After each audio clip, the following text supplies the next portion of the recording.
النهارده بقى عملت احلى فطير مشلتت بطريقه سهله وبسيطه. انتوا اكيد حفظتوا بقى الطريقه. بصوا، عملت 7 فطاير من كيلو دقيق، بس الفطاير كانت صغيره شويه عن كل مره. انا كل مره بعمل 5 فطاير، منهم واحده بس اللي صغيره. المره دي عامله السبعة، يعني فيهم الوسط وفيهم الصغير، بس كلهم احلى من بعض وكريسبي من بره وطري من جوه. تعالوا بقى كده، لو اول مرة تعملي الفطير هخليكي بريمو فيه. جيبي كيلو دقيق، اي كمية دقيق عايزة تعمليها، كيلو ونص، عايزة تجربي بكوبايتين دقيق، كل حاجة تنفع. وبعد كده تحطي عليهم رشة ملح ومعلقتين كبار سكر، ده للكيلو دقيق. وتجيبي بقى مية وتضيفيها بالتدريج على حسب ما انتي عايزة تعجني. لو عايزة تعجني كوبايتين دقيق هتحطي برضو نطرة ملح، نطرة سكر، وتحطي المية برضو بالتدريج لحد ما تلاقيها عجينة معاكي بالشكل ده.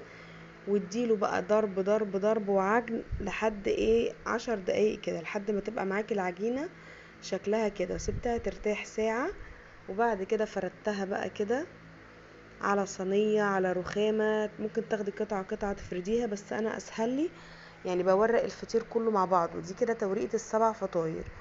هتجيب كده بقى 100 جرام زبدة، وهقطعها مكعبات صغيرة كده. وبعد كده هفردها بقى طبعا بحرارة التلاجة، لان انا مجرد ما طلعتها من التلاجة ساحت لان الجو حر. وبعد كده هفردها بقى في الفطيرة كلها، في الفطير كله اللي احنا هنعمله بالشكل ده. دي بقى هتوفر عليكي وقت ومجهود، بدل ما تقعدي تورقي فطيرة فطيرة، لا احنا هنورق بقى الكمية كلها، كيلو 2 كيلو 3 كيلو على حسب ما تعملي. هتورقيهم كلهم مرة واحدة. هنورقهم كده بالشكل ده. ممكن طبعا يعني ممكن تزودي زبدة، لكن تقللي عن كده مستحيل، لان الزبدة بتطري الفطيرة وفي نفس الوقت ما تخليهاش ناشفة معاكي، ما تتقطمش كده. وبعد كده لفتها رول وقطعتها بالسكينة، وجبت قطعة قطعة كده، فردتها بالنشابة الصغيرة بتاعتي ديت. بصوا بقى بيتفرد ازاي، ولا تقطع ولا اي حاجة، لان انا عجنته صح وفردته وريحته صح، يعني ريحته فترة حلوة. لما قطعته كمان سبته يرتاح نص ساعة كمان. فالفطير اهم حاجة فيه ان انتي تسيبيه يرتاح. وجبت سمنة على زيت، وبدأت كده ان انا افرد بيه الفطير، بفرد واحط مسحة سمنة على زيت واطبق بالشكل ده. هركنها وافرد واحدة تانية ادخلها جواها.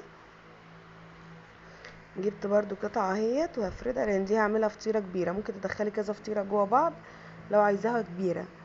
هنفرد بالشكل ده، وبعد كده هنحط مسحة سمنة على زيت وندخل الفطيرة الاولانية جواها. سهلة جدا وبسيطة، مفيهاش اي حاجة خالص، ما خدش وقت ولا مجهود. هو بس بياخد وقت في ان هو يرتاح، مش في العمايل يعني. حطيت جواها الفطيرة وابتدي بقى ان انا اقفل عليها كده. ممكن تقفلي باي شكل، تقفلي بالشكل ده، تقفلي ظرف، كأنك بتقفلي ظرف كده. في كذا طريقة اللي تلاقيها سهلة بالنسبة لك اعمليها. دي كده فطيرة واحدة عملتها معاكم، وعملت الباقي برضو بنفس الطريقة، بس الفطير الصغير كانت فطيرة واحدة بس. هسيبها بقى ترتاح كده نص ساعة تاني، يعني انا سبتها اول حاجة ساعة وبعد كده نص، ودي النص التانية. وبعد كده جبت بقى كده الصينية، وبدأت ان انا افردها كده بعد ما ارتاحت نص ساعة في الصينية. افردها بقى كده في الصينية، واسخن فرني على اعلى درجة حرارة، واحط الشبكة في الرف قبل الاخير في الفرن، والنار طبعا عالية جدا بالشكل ده. كلي بقى احلى فطير. بص الفطير اتنفخ كله ازاي، ما شاء الله تحفة.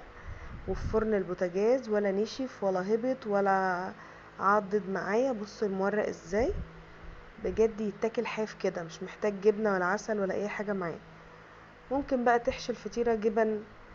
انا الفطيرة بعد ما طلعتها حشيتها جبنة براميلي وجبنة رومي بالشكل ده، ودخلتها الفرن 5 دقايق بس. طلعت فظيعة، والرومي بقى ساح والبراميلي ساح، وكانت طعمها تحفة.